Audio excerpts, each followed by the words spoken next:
তো বন্ধুরা, একটা ভিডিও এলাম।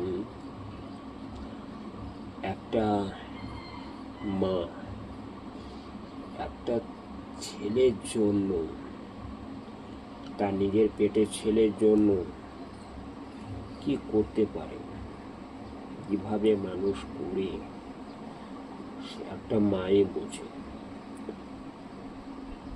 ছেলের জন্য, ছেলেকে মানুষ করার জন্য তার যতটুকু পরিশ্রম মনে হয়, মা তার থেকে বেশি করে। যেমন একটা কথাই আছে, স্বার্থ ছাড়া দুনিয়ায় কেউ কাছে আসে না, আর বিনা স্বার্থে একজন কাছে আসে, কে? মা। সেটা হচ্ছে মা। তো সবাই স্বার্থের জন্য কাছে আসে।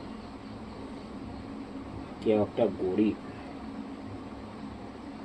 তার কাছে একজন গেল, সে গরিবের কাছে, গরিব গেল একটা বড় লোকের কাছে ভিক্ষে চাইতে, কিন্তু সে ভিক্ষটা দিল কি জন্য? তাকে বললো, আমাকে আগে একটু দোয়া করে দিতে, তবেই সে তাকে ভিক্ষাটা দিল। কিন্তু একটা মা কি করলো না, নিজের ছেলের জন্য মা জীবন দিল। তাহলে সেই হচ্ছে বিনা স্বার্থ। তো বন্ধুরা, আমার ভিডিওটি ভালো লাগলে লাইক, শেয়ার, কমেন্ট, সাবস্ক্রাইব করতে